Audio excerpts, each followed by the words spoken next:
Welcome to Mac Voices TV. This is the Talk of the Mac community. I'm Chuck Joyner, and we are live with the Villages Macintosh User Group in Florida. Villages, it's great to see you. Thanks for having us. Wow, guys, they even got their cue right. Right on. Also joining us to speak with these wonderful people is Mr. Adam Engst of TidBITS and Take Control. Adam, good to see you. Hello, everyone. And the whole way from Paris, Mr. Joe Kissell, who has stayed up late to join us. Joe, it's always a pleasure. Nice to be here.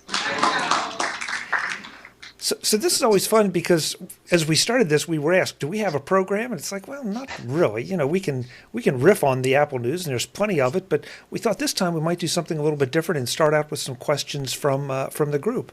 So, Carol, if you want to relay questions, we'd love to hear them. All right. How about this? This is from Anne.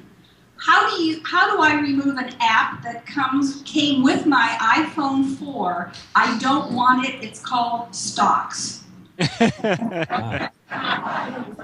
So do you want to break the bad news, Joe, or should I? Well, what you do is you get a piece of black electrical tape and you just stick it over that part of the screen where that app is. I'll tell you what I did.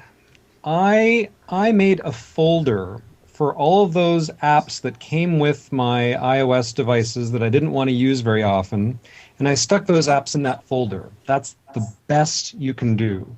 Yeah. The apps that Apple supplies can't be deleted. I wish they could be, because I don't use the Stocks app either. But the best you can do is to sort of hide them. Now you can hide them on another screen. You know, you can have lots of different home screens that you can swipe past. So you could put them on another screen where you'll never run into them, or you could put them in a folder that's socked away in a corner. But deleting them, unfortunately, you can't do. And one thing I'd just like to add is, I mean, Joe says he doesn't use the Stocks app. The other one that, for instance, that I particularly don't use, and I don't use the Stocks app, but I particularly don't use is the Weather app, because there are so many weather apps out there for iOS devices that are so much better than Apple's. And so, again, don't feel the need to just stick with what Apple gives you in a lot of cases. Just a little bit of research on the App Store, and you can find apps that are way better than some of the built-in ones. So, you know, I do exactly the same thing Joe does. I have a folder of unused Apple apps that I stuff off in a corner somewhere. All right, someone just said, well, what weather app do you use? I'm a big fan of WeatherBug. It's a... I'm not actually sure whether it's free or 99 cents or what at the moment. The apps actually change their pricing a fair amount, so it's hard to know exactly if you haven't checked. But I'm a runner and my wife is a biker, and so particularly in the summer when we're out a lot, and sometimes out for a number of hours, we care fairly deeply about what the weather is going to do. And with the combination of the hourly forecasts and just being able to see an animated radar map, you can really see where the weather is. I mean, I pretty much don't read the forecasts now. I just look at the map and go, looks like there's a blob here. It's moving at about that speed. I think I'm okay until 2 o'clock, and it works pretty well, honestly. All right. I'm going to follow that up with what he said about making a folder and putting unused ones that you don't use. Would you tell how you make a folder? You get a piece of construction paper and you fold it in half. So I don't know if this would actually even show up here, but let's not show you my security code. Yeah, Joe, we have to worry about it. You're in Paris. Come on. Well, you never know. So the basic idea is this. You tap and hold on any app until all the icons start shaking. And once they're in the little shaky mode, you just drag one on top of another like this and let go. And this grouped those two apps in a new group and happened to be called photography because one of those apps was iPhoto, but you can type in any name you want. And then you just keep dragging things into that little folder. When you're done, you just tap the home button again, and that stops the little shaky mode. And anytime you want to change, move things into or out of your folder, you just do the same thing, press and hold on an icon. When it gets to the shaky mode, move away. Okay. And I'd like to add just to the stocks discussion. Another solution is just have Apple on the front screen. And that way it's always green and it's always going up, and you'll learn to love the stocks app. Which today is 5:52, by the way. Thank you, Apple. Just rub it in, just because we can't buy Apple stock.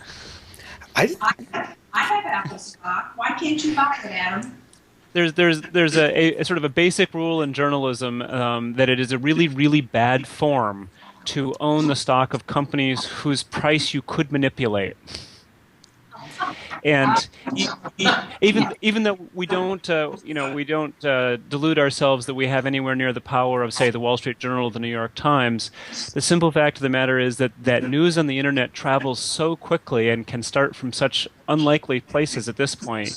It is not inconceivable that we could post an article on TidBITS that would really increase or decrease Apple's stock price in the short term, and that's exactly the kind of thing that the prohibition against journalists owning stock in the companies they cover is designed to prevent. Okay. Joe, you said about holding your finger on the app until they shake. Yeah. All right. Would you tell them how to get rid of an app they no longer want? Yes, so when you do that, when you get into the shaky mode, you'll see that all of the apps, except the ones that come from Apple built into your iOS device, have a little X in the corner.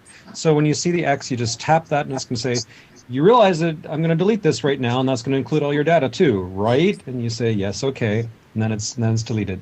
So that's all there is to it. Now, there are other ways of doing it. If you sync your iPad or your iPhone to your PC or your Mac, then you can also delete things from within iTunes, but that's no longer necessary, and a lot of people find it just unnecessary hassle. One thing to add to what Joe just said that may not be obvious, particularly for people who are using an iPad or an iPhone after having used a computer for a long time, is that when iOS says, I'm going to delete your data too, it's not kidding.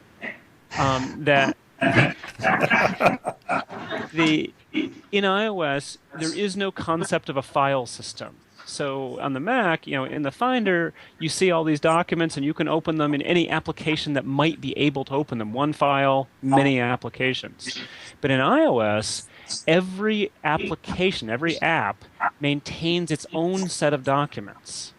And so if you put a PDF, for instance, into Goodreader, which is a really good little PDF reading application that was there before Apple added the capability to iBooks, and then you delete Goodreader, that PDF is gone. And there may be ways of getting it back through backups and this and that and the other thing, but the simple fact of the matter is that you want to be careful what you're doing for apps that have real data when you delete them. Again, you're probably not going to delete them very often.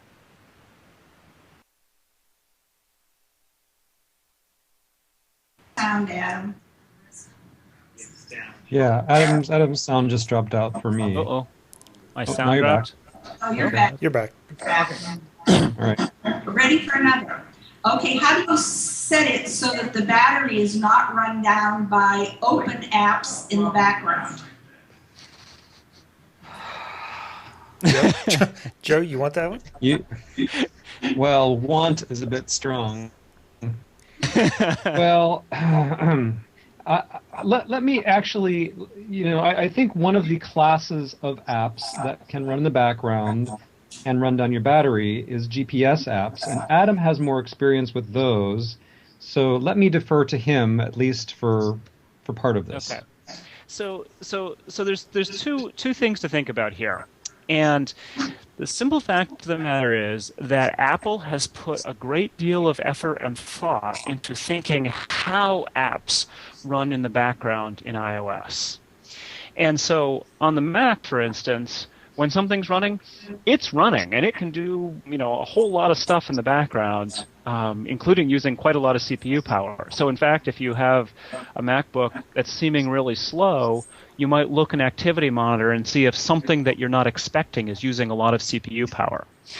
On iOS, however, that's not really possible. And what Apple has done is they've created certain categories of actions that apps are allowed to do in the background. GPS is probably the big one that, as Joe mentioned. And so playing audio is another, or maintaining a Skype call, or things like that, where you need to be able to continue using the app even though you're using some other app too. So on the one hand, GPS is horrible because GPS is really using the GPS radio, and that consumes a lot of power. My experience is that your average iPhone 4, iPhone 4S with the GPS running nonstop will have about 2 hours of battery life.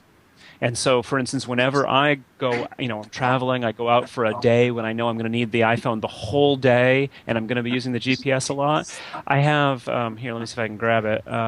Here we go. I have this, it's a Mophie Juice Pack Air battery case, and it extends the battery life quite a bit. Yeah, Joe's got one too.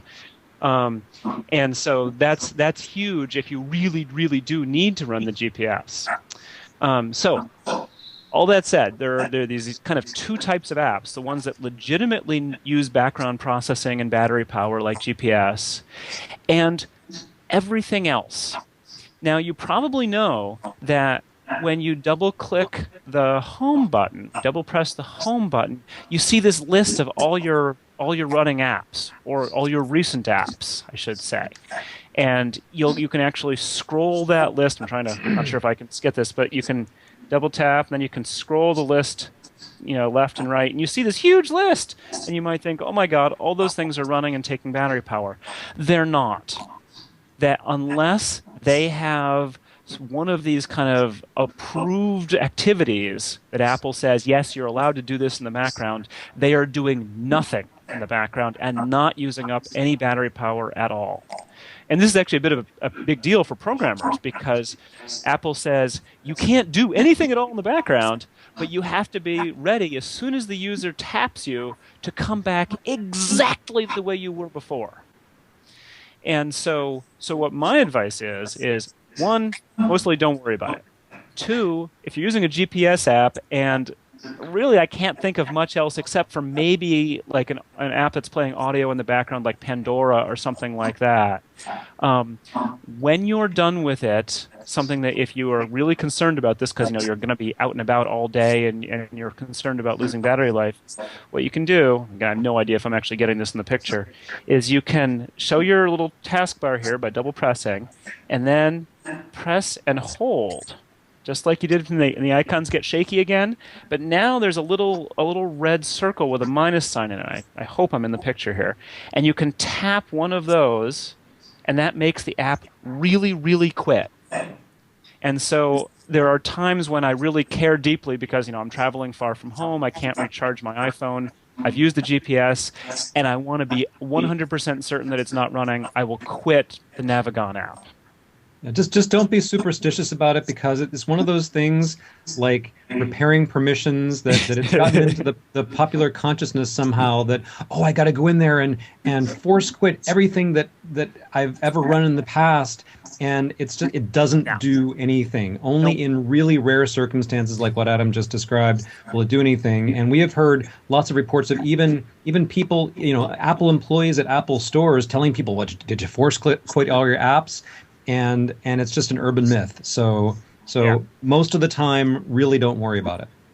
And if you're going to be using a navigation app, by all means, spend a couple bucks, and it is only a couple bucks to get a car charger and plug it in.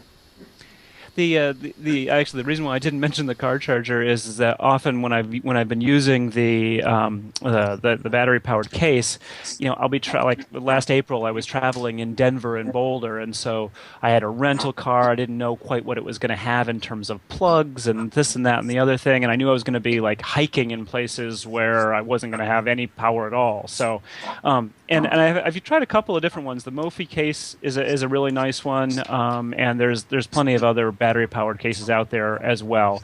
But yeah, a car charger, if you can do that, it works perfectly. You just plug it into your outlet and you plug it into the phone, and it may not charge particularly well or particularly quickly, but it'll keep the iPhone running. Great. Okay, Stan asked, how do I print through an iPad? Print. Print. So, have you done that, why Joe? do you hate trees? Sorry.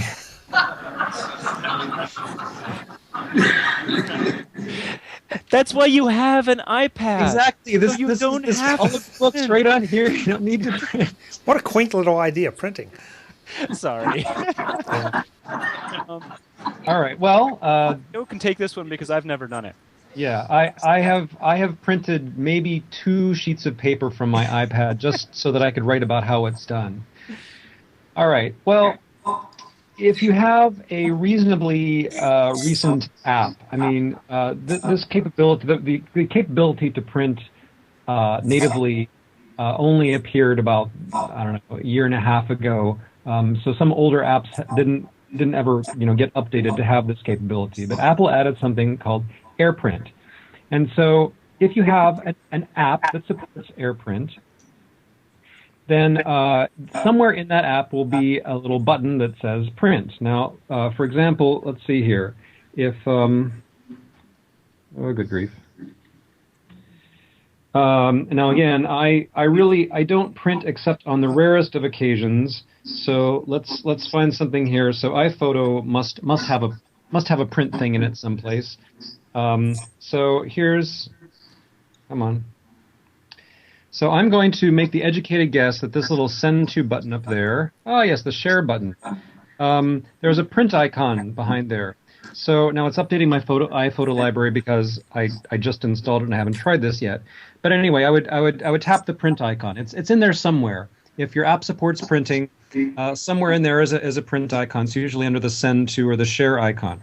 Now once you tap that, if you happen to have on your local network one of a relatively small number of recent printers that support AirPrint directly. Most of them are manufactured by HP. There are a few other manufacturers now that have AirPrint capabilities. They don't just show up, they'll say, oh, you want to print to this printer? Tap the print button and you're done. Now, this presumes that it is a new printer, that it supports this capability, that the capability is turned on, and that the printer is connected to your network.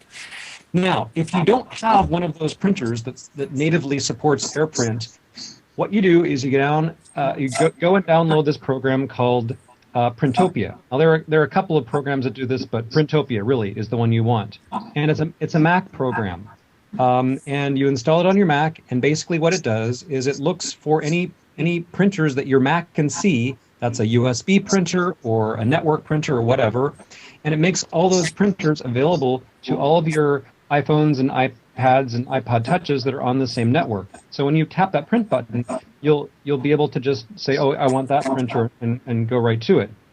And you can select the number of copies and the page range and all that kind of stuff. Now there is something like that for PCs too, and I wrote about it in my book on working with the iPad, but I don't use a PC most of the time, and I don't remember what it's called, but I'd be happy to sell you a book. Sorry, no, I can actually look that up while we're talking. But it's a similar kind of thing where you install some software on your PC, and that makes all of your other printers available to it. One of the reasons why we write these books, folks, is that there's way too many details to possibly remember. Write it down in a book, and then you can look it up forever. We had quite a few people order your books since our last meeting. Oh, well, thank you. Well, is there any clue as to how they use them? Is it like a book you read word for word, page to page, or you use it as a reference book?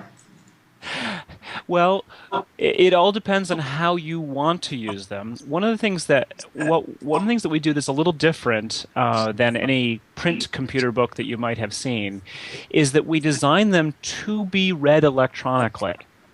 And by that I mean that when you bring it up on your iPad or your Mac, whether you use the EPUB or the PDF, or if you have a Kindle and you want to read it on a Kindle in the Mobi format, there are links that you can follow to bounce around in the book. And so we have a table of contents like any normal book, and all the links in there are hot, so you can click to go to different spots.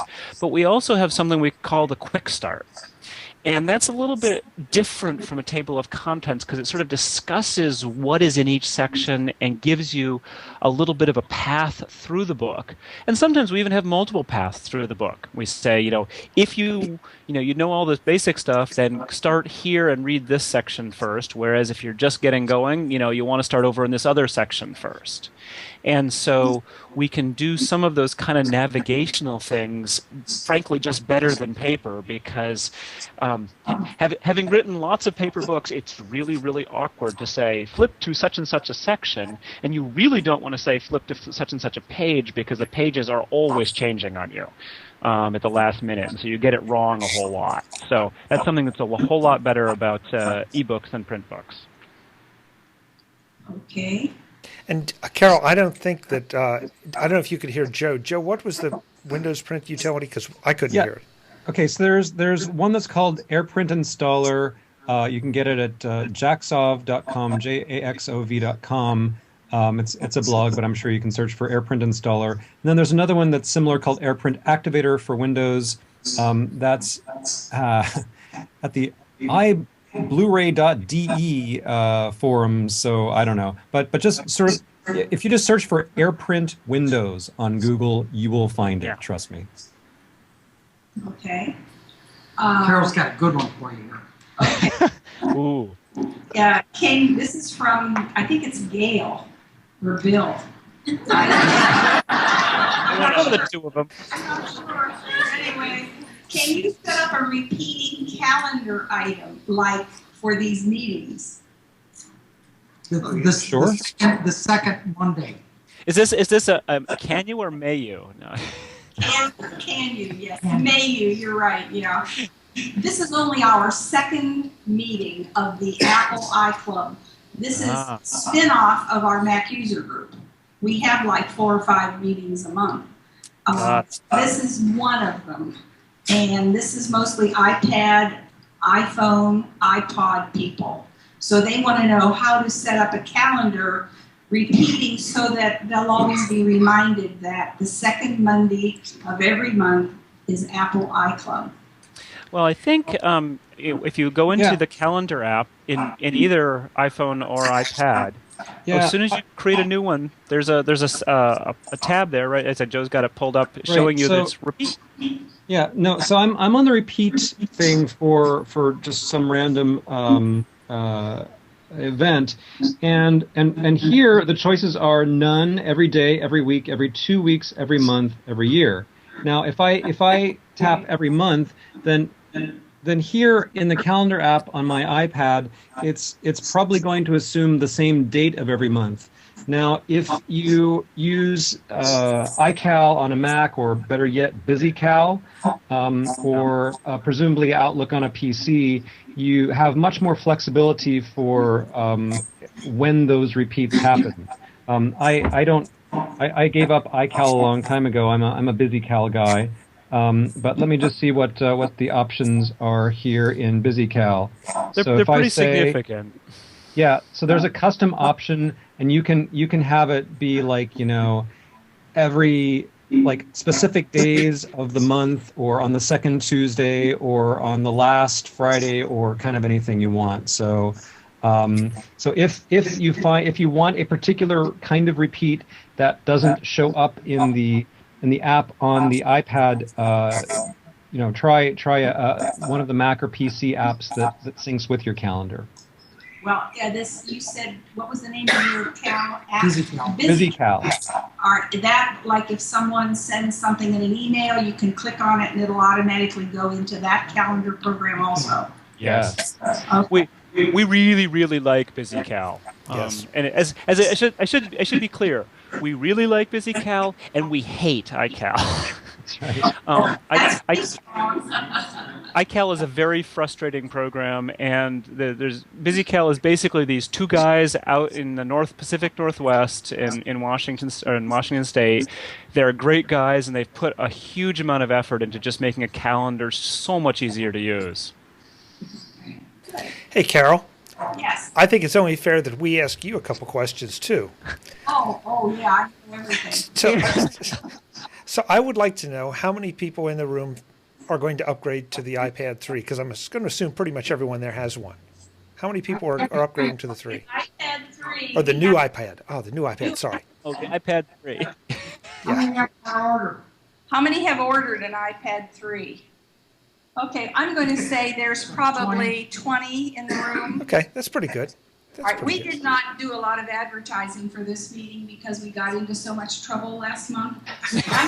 Yes, I'm going to guess we have about 130 people here now, Okay, that's, or maybe a few more than that. How many we had last month? Yeah, last month we had 280 in this same room, and we got into trouble. So that tells I'm going to give you a little background, and I want you to know that all of these people here are retirees. Sure. Well, he can't see me there. Yes, he can. Yes, he can. Oh, I thought I'm under it. I'm under the cake. We can see Anyway, you, we right? can see you. Yeah. We can see. oh, I thought I was hidden this whole time.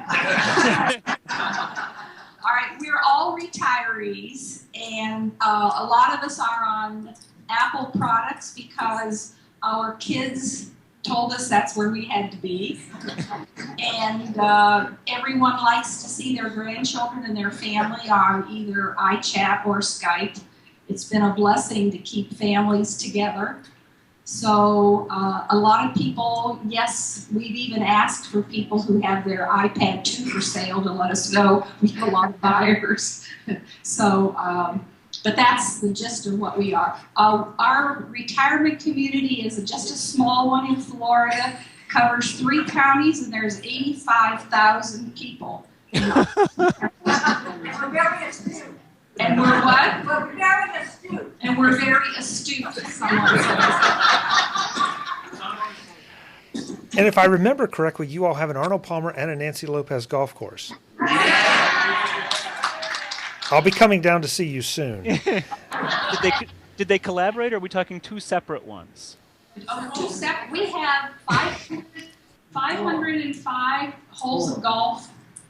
Something like, we have 9 country clubs with 27 holes of regular golf, and we have, I'm going to guess, 30 golf courses that are free with like par 27 to 29. That'll get you here, right? 29? 29. Okay, so, there's like 80 swimming pools. You guys have to Google it and come down and see us in person. It sounds like you have a whole lot of holes in the ground there. Yeah. Adam's a runner. Just ignore him. No, I love golf courses. They're very soft. Yeah, yeah, but you always want the golfers off of them. You keep telling me. Shush. Yeah. Carol, the other question I wanted to ask, and I'm curious, for a show of hands, how many people have an iPad or consider the iPad their primary computing device? Anyone? Oh, yes. Okay. Yes, quite a few. That's very interesting. Okay. 5 or so. We find it, I think, a lot more and more, and I'm considering it myself, maybe not renewing and buying a new, I've got a MacBook Pro and just using an iPad. It's a trend we're seeing, and I was curious to see, especially with your audience, how that trended. Okay, now back to your questions. This one here says, from Brenda, I cannot get into Apple Store and iCloud because it says either my ID or password is incorrect. How do I get to fix this? Now remember, we're old.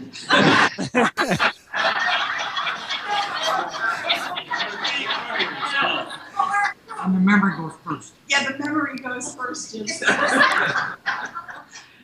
Okay, so Yeah, where do you start? they're kind of 2 different questions there. One is you forgot your the ID, the email address or the ID part, and the other question is, what if you know the ID and you forgot your password?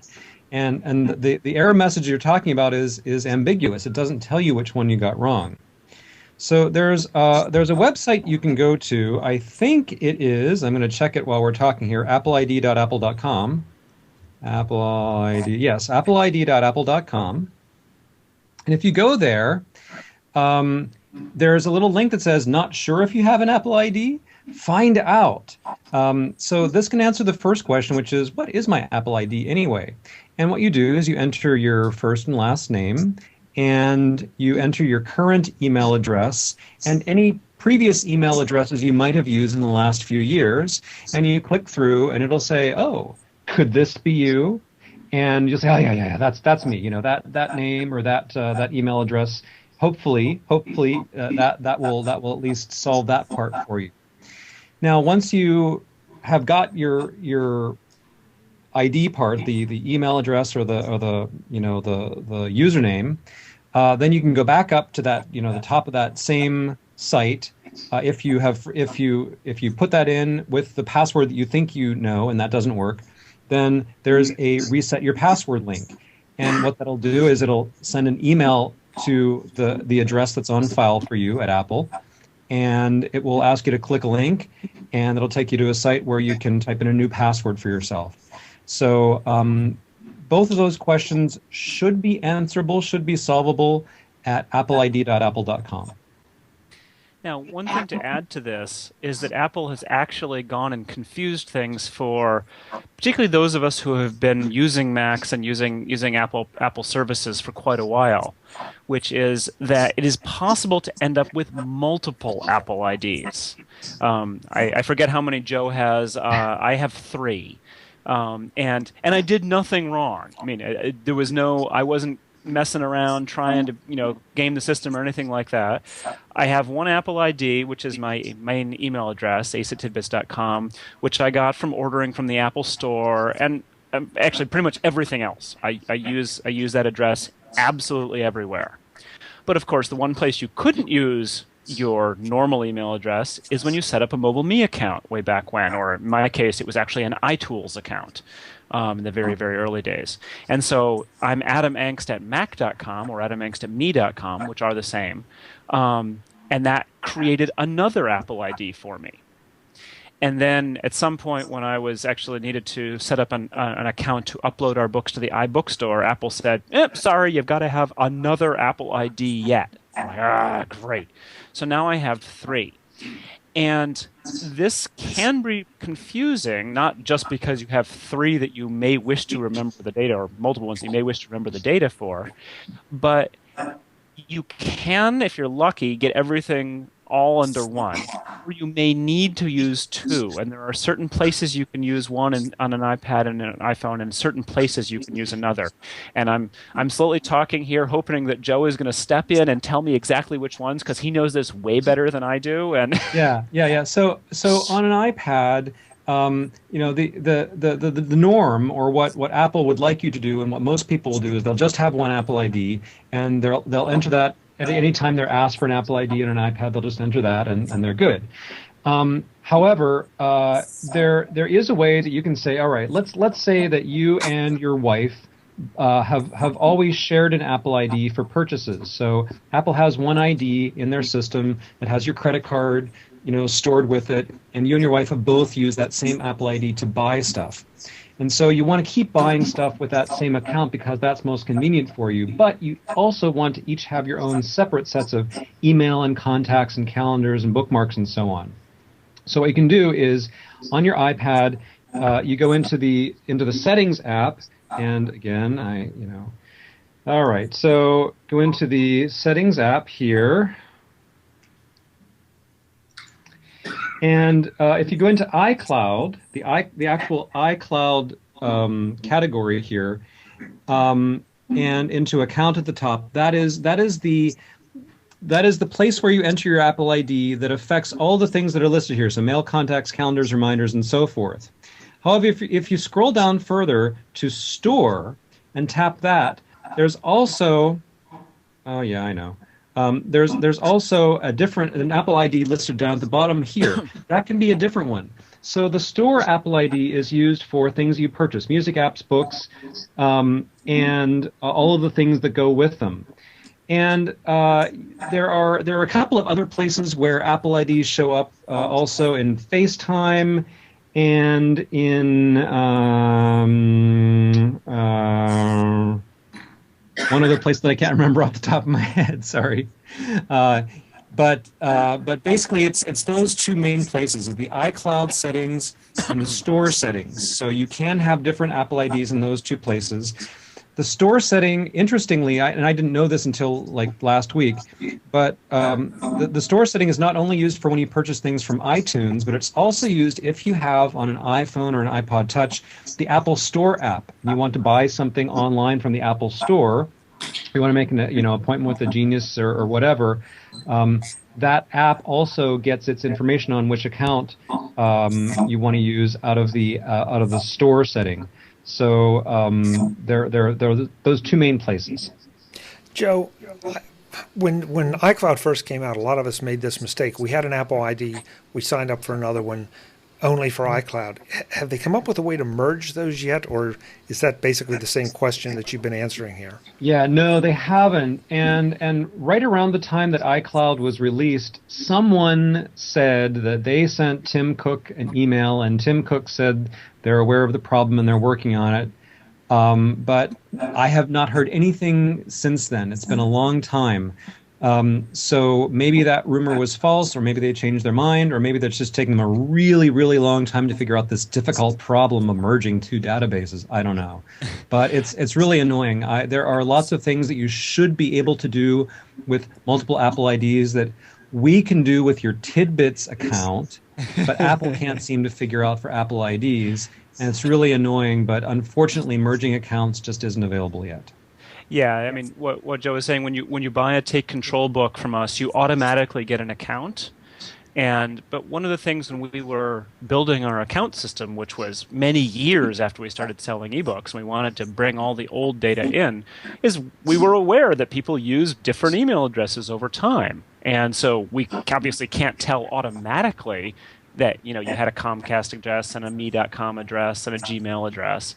But we said, okay, it should be, we want to let people collect all of their books, however they've ordered them, into one account. And so I can say with complete assurance that this is not rocket science, because we figured it out. We have a question from the audience that is a follow-up for everything you just mentioned. I have two Apple ID accounts. One's left over from a long time ago, before I had GlobalMe. How do I get rid of the older one? I don't want to use it, and it keeps popping up in the weirdest places. I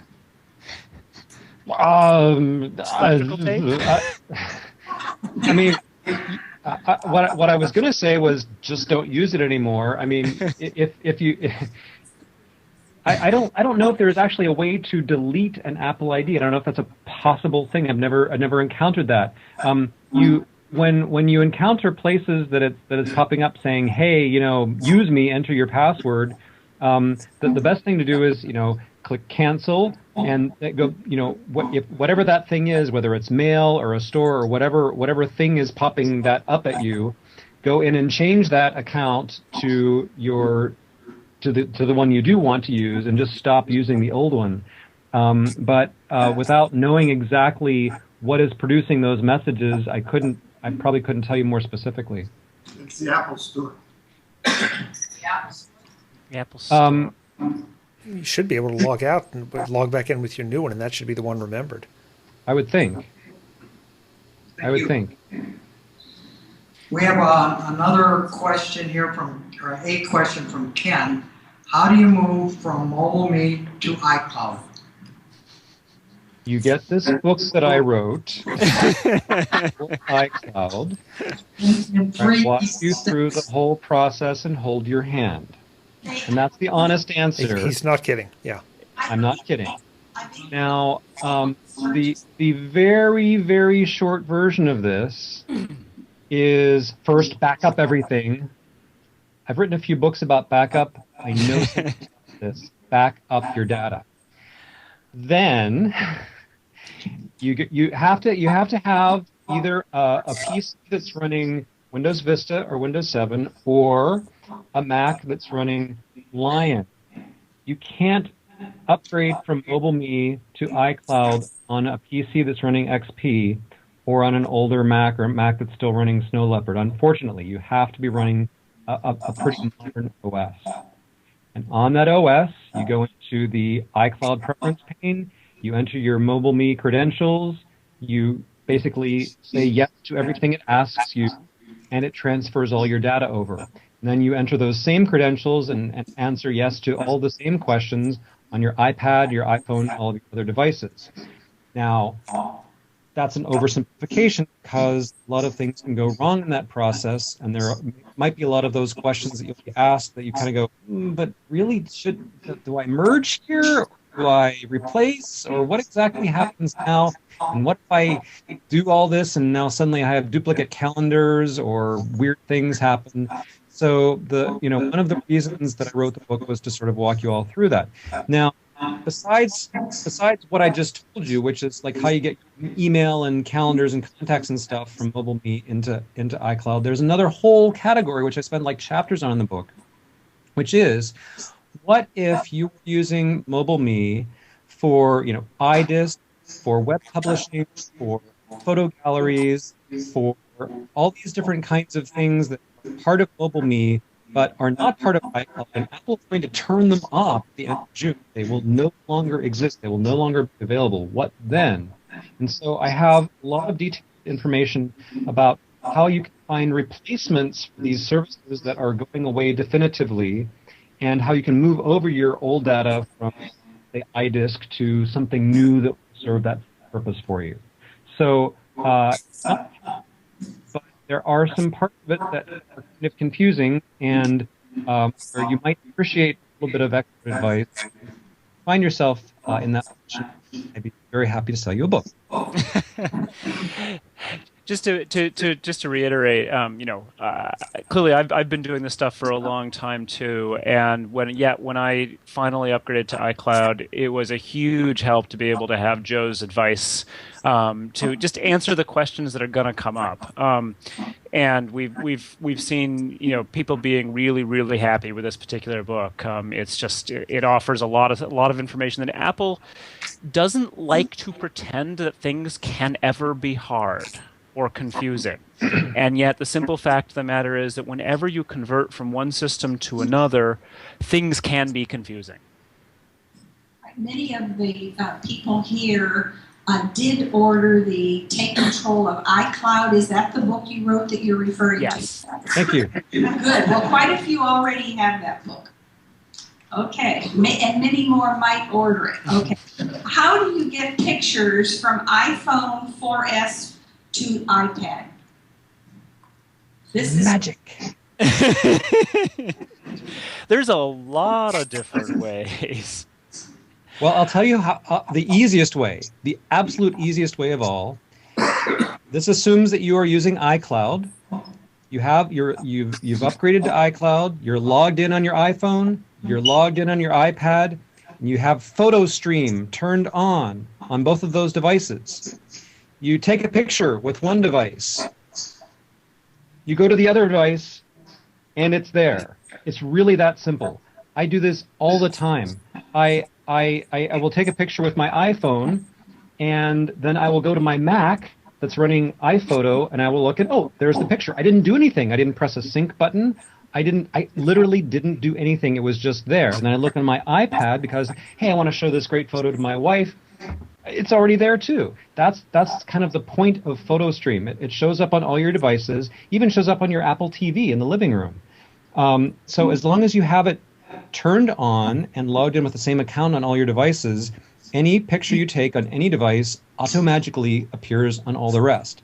Now, as Adam says, there are plenty of other ways of transferring photos too, but that's the easiest way. It's my favorite way. It's the way that I use all the time because it requires literally zero effort. The thing Joe mentioned, and actually this is when I was saying about multiple Apple IDs, I actually was just trying to get this working, and I don't know if you can read this, but it says Photo Stream, no photos available, and yet my iPhone has some. And the reason is that, yes, indeed, I have managed to log in with different Apple IDs on the two devices in that particular section. So, again, that's one of those things that can be confusing, even though Apple doesn't want to admit that it can be. So yes, same Apple ID, and you should be fine. One thing that actually just came out that might be worth looking into, and I haven't. Even Joe said he just got it, and I similarly just got it, is the new iPhoto app for iOS. And it has some additional sharing capabilities, including this sort of new beam feature, where you can kind of take it, you take a photo and then you actually send it to another device, but that other device has to be running iPhoto. So I'm not sure how useful this will be in the real world, but it's kind of cool, frankly. And there's a terrific app called PhotoSync. I think it's like $1.99 that will not only let you go from iPhone to iPad and iPad to iPhone, but also either one of those to your Mac completely wirelessly. So the only requirement is that any of those devices be on the same Wi-Fi network, but it shuffles them back and forth. So that might be something to look into too. Very cool. Right, since we have quite a few people who are not Mac users, but they bought an iPad, I understand that Microsoft for the app for the iPad has just come out like a week ago. No, did I read that wrong? Are you thinking about Microsoft Office? Office, Yeah. the Office. What you're thinking of is a program called OnLive Desktop, and it's been out for a little more than a week. It's been out for a couple of months. And what this does is it connects your iPad to a virtual copy of Windows running on some server someplace, where this virtual copy of Windows has Microsoft Office pre-installed. So you're running.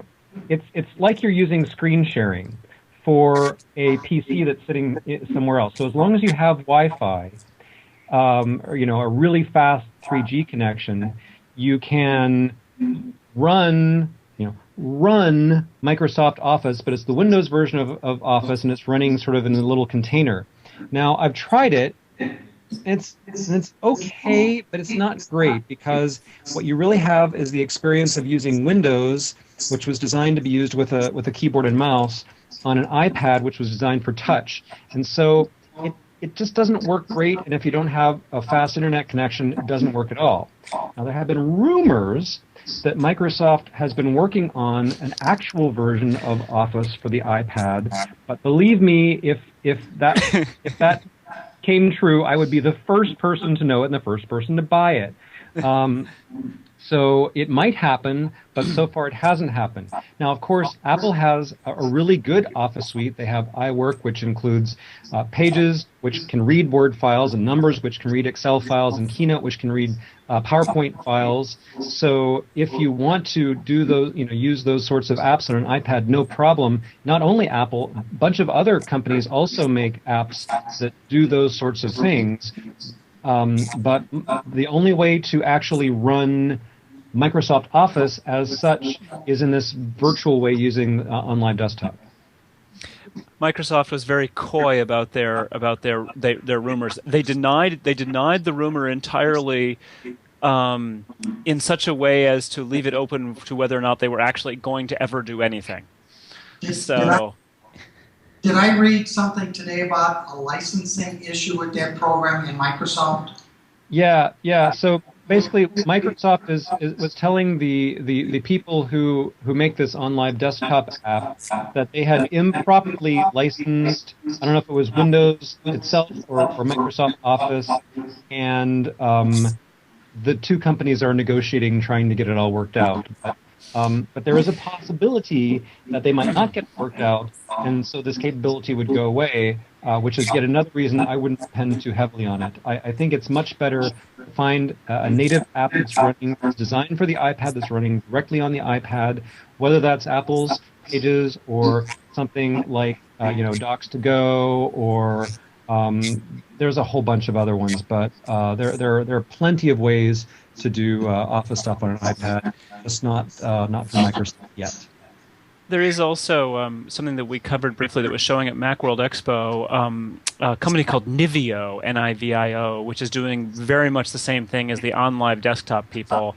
I'm not sure if they're quite live yet. I just went to their website and they said pre-register, which I actually hadn't seen before. I had thought they were more live than they seem to be. So there may be some general issues with what Microsoft is seeing people doing in terms of the licensing here. And I have to tell you, Nivio's approach was interesting because it not only gave you Windows, but it also lets you rent applications. Yeah.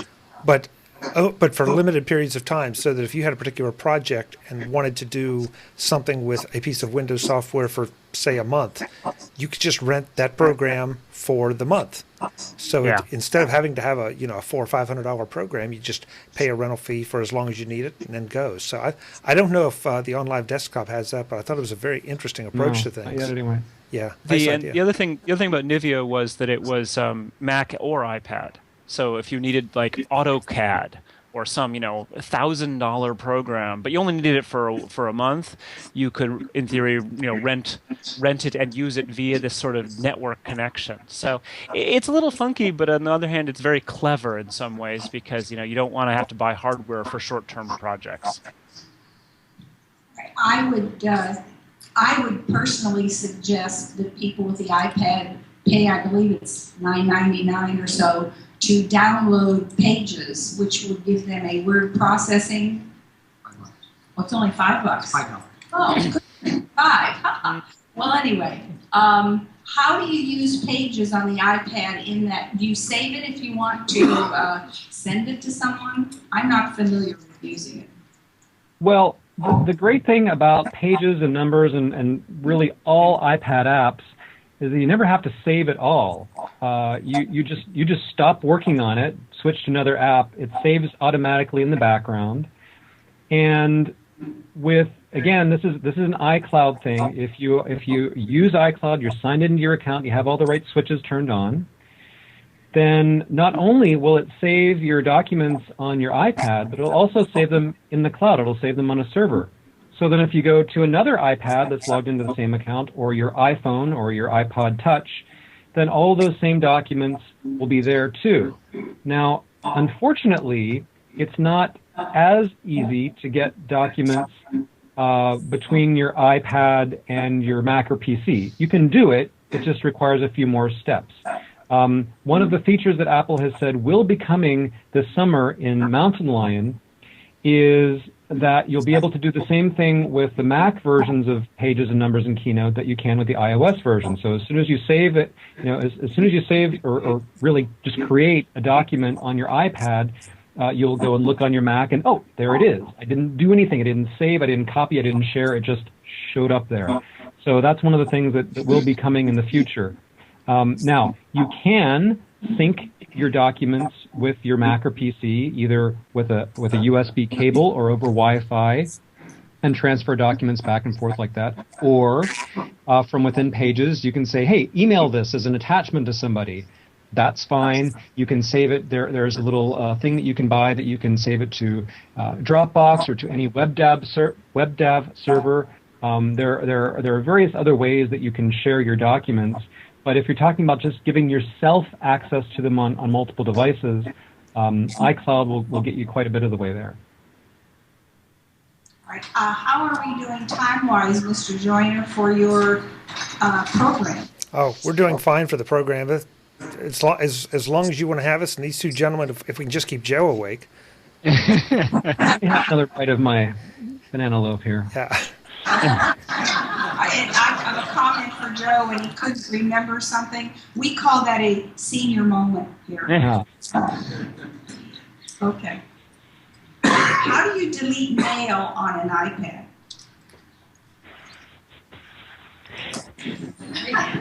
Yeah, I hate to sort of feed all these to Joe, particularly while he's chewing. But the simple fact of the matter is that Joe has written. He wrote "Take control of iCloud," so that answers a lot of the iCloud questions. He wrote "Take control of working with your iPad," so that answers the Office questions. And he's also written "Take control of mail on the iPhone, iPad, and iPod Touch." I think that's the title. And so it's like you're getting every one of them right down the center of the plate for him. These are Thank great you. questions. These questions are so easy. It's just buy this book, buy this book, buy this book. Really easy to answer. And in some ways, all the iOS devices are now. I know Adam and I have had a little disagreement about this. In some respects, they are even better for email than a Mac is. For example, if you happen to have a Microsoft Exchange account, you can get push email from your Microsoft Exchange account to your iPad or your iPhone. You can't get push email to mail on your Mac, which is kind of weird. But there are a few little capabilities like that the iPad has that the desktop version of Apple Mail doesn't have. Now, most of the things that ordinary people need to do most of the time with Mail, you can do in the Mail app on iPad, and if the Mail app isn't good enough, there are lots of third-party apps that will do other things too. Adam has special email needs that go beyond mere mortal, and I think rightly finds it frustrating to deal with Mail on an iPad, but if you don't receive hundreds of messages every day and have, very complex mail workflows, you'll probably want to deal with mail on your iPad. So deleting a message could be as simple as what? Tapping it and sliding to the left or something? You can tell I don't actually use Mail on the iPad, so. You can swipe and tap delete, or you can open the message and tap the garbage can. And actually, to be clear, the other reason why I don't know this is that I never delete any mail at all. I use Gmail, and I've paid Google the extra $5 a year, so I have more space than I will need for a very long time. And one of the things that is unusual again about me and email is that I find that I never know why I might want to save something. So in fact, the only messages that I ever delete from my Gmail account are spam. The spam messages just automatically, disappear after 30 days, and everything else just builds up, and I can search through it instantaneously with all the power of the Googleplex behind me. All right, here's a good one. I have a MacBook Pro. Why do I need an iPad? Well, let me say this. The iPad 3, the one that is about to ship, has a higher resolution display than your MacBook. Has a higher resolution display than my 27-inch iMac. So if you like pixels, and I really like pixels, you need a new iMac, or you need a new iPad. So the smartass answer is, well, you don't. You don't need an iPad. If the Mac is doing all that you need to do and you like the Mac, more power to you. Now, for me, I have I'm surrounded by technology. I have 2 Macs on this desk and a couple of Macs underneath it, and I have a Mac in the other room. I've got an Apple TV. I've got 2 iPhones on my desk, an iPad. My wife has an iPad. My wife has an iPhone. I mean, we just have Apple stuff all over the place. And I had to buy an iPad because it's a professional, need of mine to write about this stuff.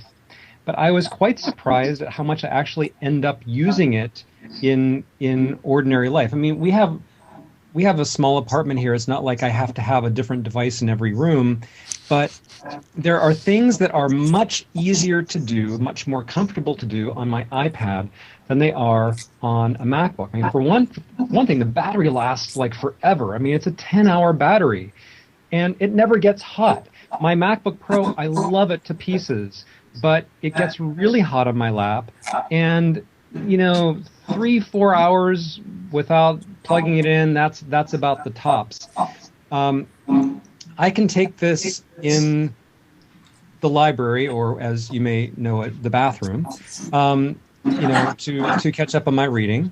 I can take this, I can plop down on the couch. I can toss this on the couch next to me. My 2-year-old son will pick it up and play with it, and it doesn't feel as fragile to me as my MacBook Pro. It feels like there's very little that can go wrong with this thing, and it can go almost anywhere, and it makes certain kinds of things a lot easier to do than with a MacBook. Now, for the kind of work I do, I wish I could do all of my work on an iPad. I can't. I have to use a Mac for a lot of the things I do. But I find that whether it's, reading Twitter or news feeds or browsing the web or watching videos or looking at my pictures or, watching movies, I just find the iPad to be a much more comfortable, easy to use, happy way to do it. So, to answer your question, you don't need it, but you might really like it. And you might find after using it for a while that there are lots of situations in which you never just never bother using your Mac anymore because the iPad is so much more comfortable. So let me add one thing to what Joe said. Because I'm in much the same situation in terms of, more technology than I can shake a stick at. I'm tripping over the stuff. And so my view is that each device will end up being used for the things that it does the best. And I don't attempt to force things. So, I can read email on the iPad, or I can read it on the Mac, and and I'll see what I do in different places. And what I've found is that there are, as Joe says, there are just certain things that are better. So, for instance, it's true for Joe as well, that we do a lot of cooking. And there's a wonderful free app, Epicurious, which has who knows how many tens of thousands of recipes in it. And you can search it all on the web. You can use it in a web browser on your Mac. But the Epicurious app on the iPhone or the iPad is actually way better.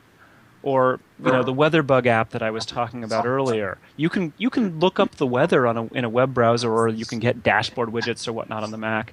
But the apps are just better. So there's certain things like that. And then the final thing I want to say is that it's actually pretty clear to those of us who are in the industry that the iPad and iOS in particular is where the world is going.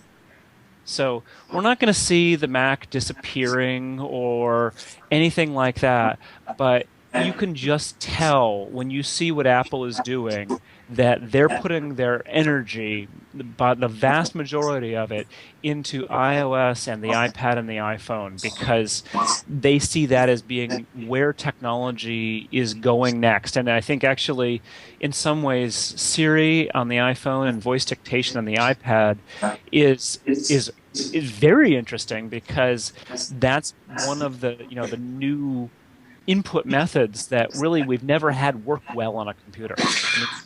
The keyboard is just dominant mouse. And so change it to touch with the iPad and the iPhone, and then with Siri and voice dictation, they're just starting to say, hey, we can talk to these devices as well. And so that's where you're going to see all the cool stuff happening. Speaking of talking to devices, sorry to cut in there, Chuck. I'm guessing that some of you there might have grandkids, and one of the things we use our iPad for the most in this family is video chats with Grandma.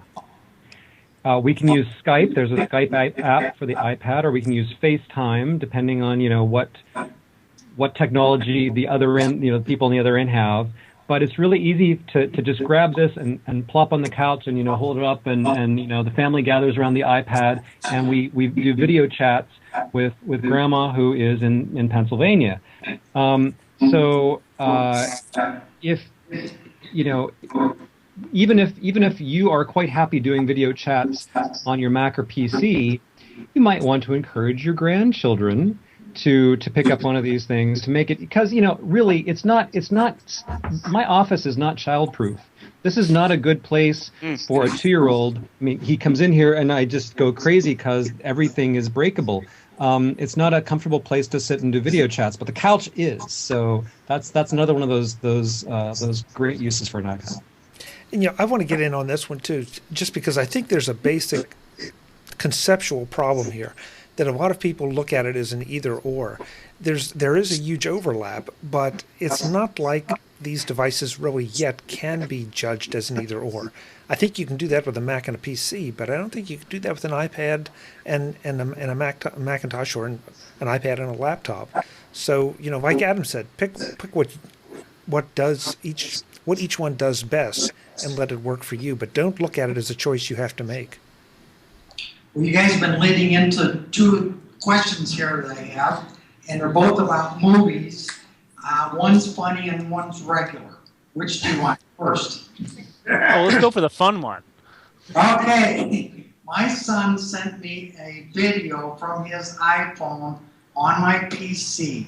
It is sideways. Can it be rotated? Yeah, Do see, this. there's this monitor thing, and you can just pick it up and turn it.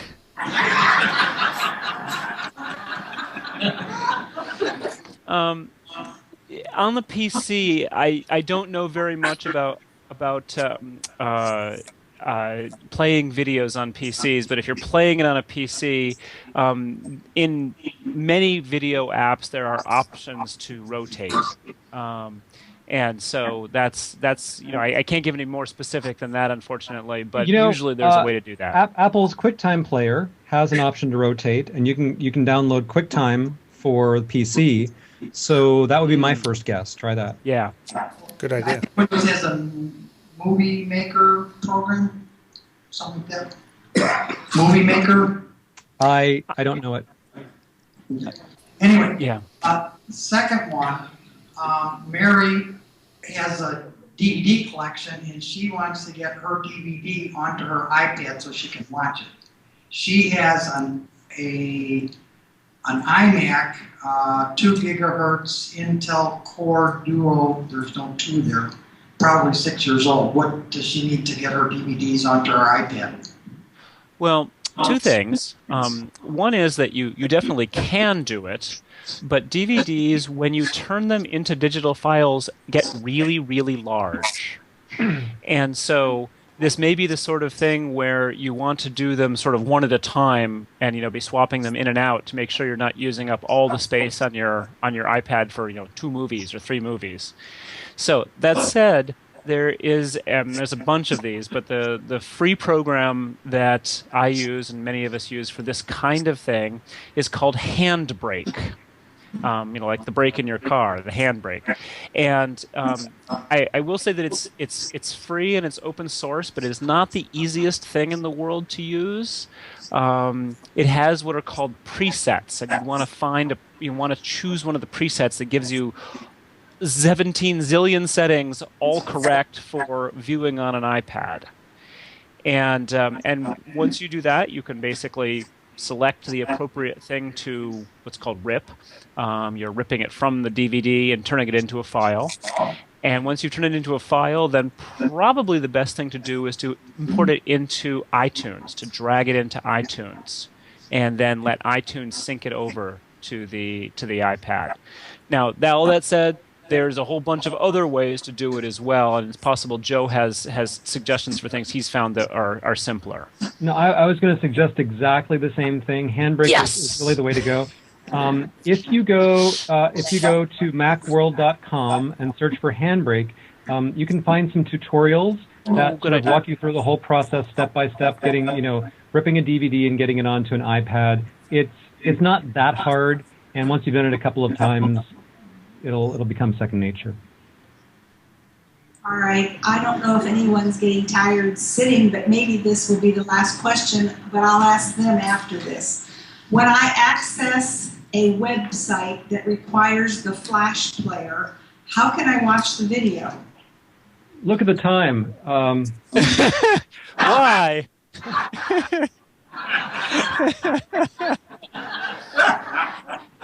Well, there's a good answer and a bad answer.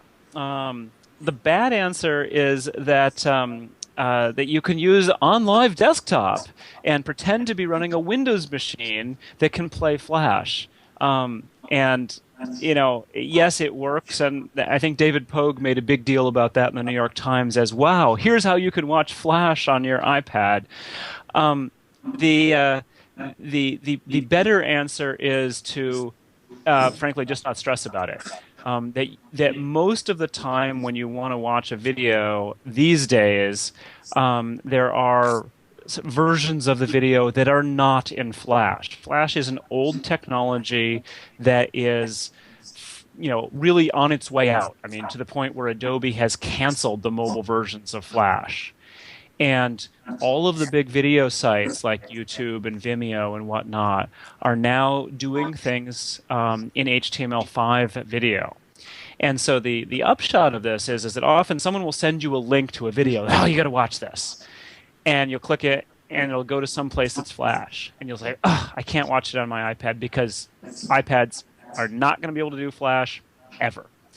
But then whenever this happens to me, what I always do is I go to, say, YouTube, and I just search on the name of the video.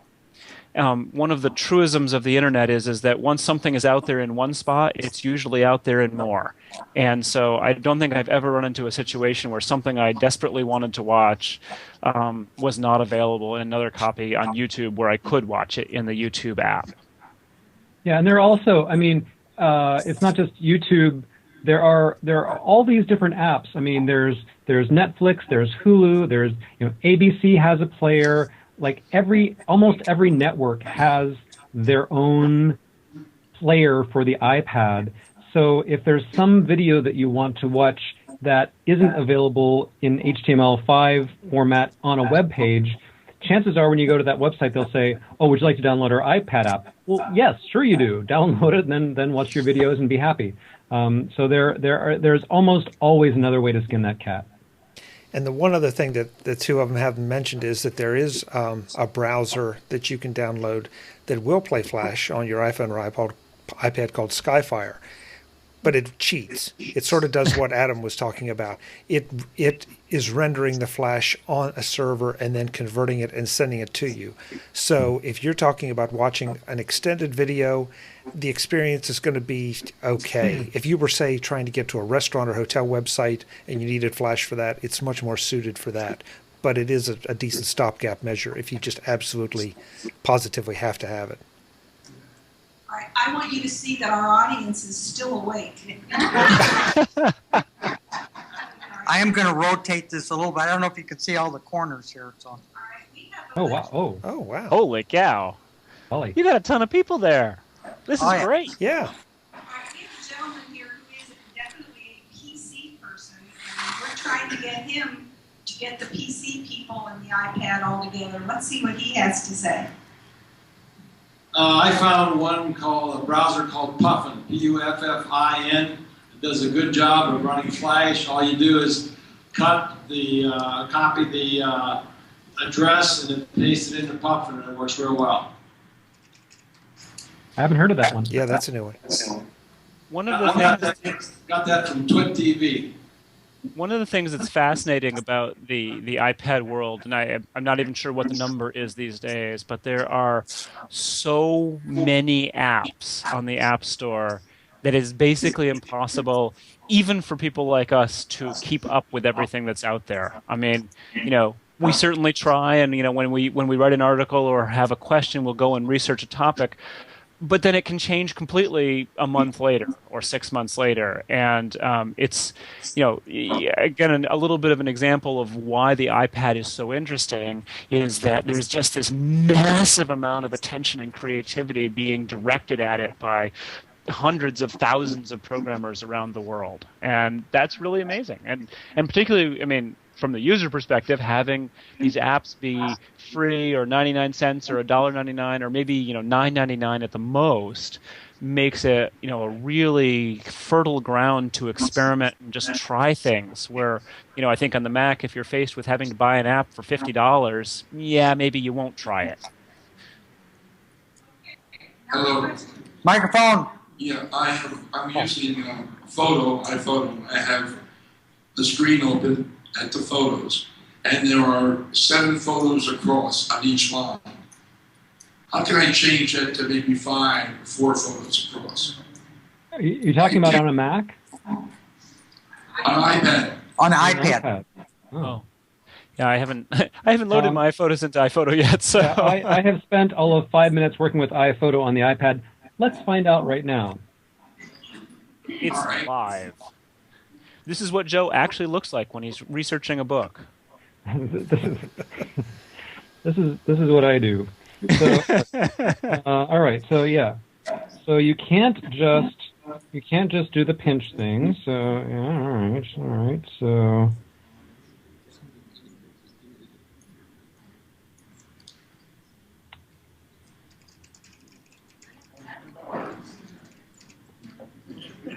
investigating. So one of the things that I actually find a little troubling about iOS and the iPad and iPhone is that you can get a question like this. And on the Mac, there's some real conventions about like where you look for settings, and that's a little bit less true in iOS actually. I mean, it's always worth going to the Settings app and looking in to see if an individual app has settings in that app. But there's also a lot of apps that put their settings internal, so you sometimes have to kind of tap around inside the app to look for what they might be doing. We were just helping my wife's parents with their iPhones, and they were just truly frustrated because they couldn't figure out how to change the notification sounds for incoming text messages.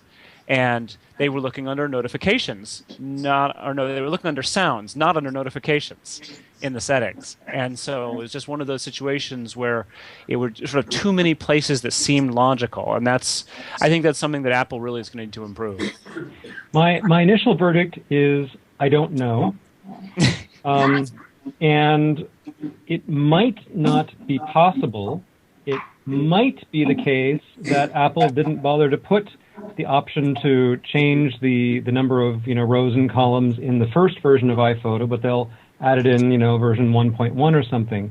Or it could be that I just have not done enough thorough research to find out. There is a settings place within iPhoto that doesn't have anything about that, and the usual gestures like pinching don't work. So I mean they do with individual photos, but not with the grid. So my answer is I don't know, and it might not be possible, but I would bet that if it isn't possible, that it eventually will be. Okay. It can be done on the iMac. Right. Oh yeah, on the iMac it can. All right, this is the last question. Can I use my iPad out of the U.S. and do I need to worry about extra charges? My carrier is Verizon. Well. Okay. I use my iPad in France, so Yeah, that's the working with Verizon actually is there's good news and bad news. The good news is that you don't have to worry about extra charges because the bad news is that Verizon's connectivity isn't going to work anywhere else in the world. So and with the iPad 2, this is obviously changing a bit with the iPad 3, but with the iPad 2, you have two types of communications technology. You have GSM, which is used by AT&T in the United States, and pretty much every other cell carrier in the world. And then you have CDMA, which is used by Verizon Wireless in the United States and just a couple of other carriers in the world. Like I think there's one in South Korea, might be one in Canada, things like that. So if you have a Verizon wireless connection, you really aren't going to be able to do much almost anywhere. So that's really not too much of a worry. However, except for Wi-Fi, of course. I mean, however, I would say that you probably want to turn it off when you're traveling to make sure you're not running down the battery at all by having it be looking for connectivity when it's never going to find any. Again, if you have an AT&T iPad, then you want to be very careful because it will potentially very happily connect to a network somewhere else and rack up some significant charges. And so you want to talk to what I would do if I were traveling overseas with an AT&T iPad that I was planning to use over the GSM 3G stuff. I would call AT&T ahead of time and tell them exactly what I'm doing and sort of make sure that the right things are going to be true. Because you can, I haven't heard about it with the iPad, but certainly with the iPhone, there were stories about people, coming home from a 2-week trip to a, $1,000 phone bill because they were roaming internationally. And so you want to get your ducks in a row before you leave. And make sure you know who you talk to at AT&T so that if you have to, you can go back and argue with them. On behalf of the Villages Mug Group, we certainly thank you. This has been most enlightening. To me, it has. And did you folks enjoy this?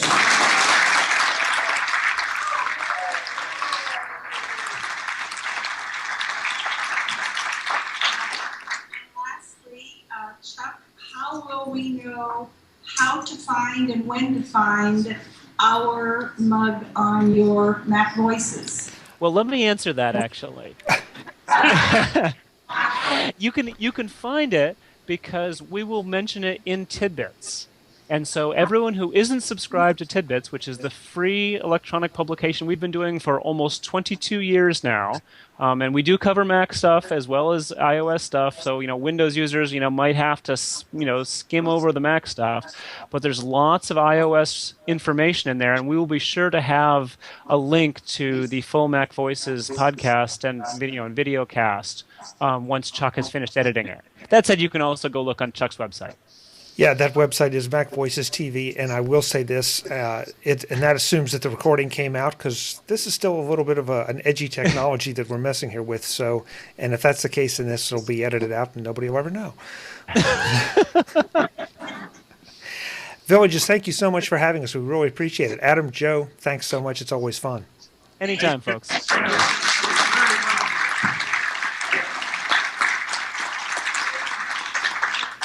Folks, I'm Chuck Joyner. This is Mac Voices TV, and we are the talk of the Mac community. Thanks for watching.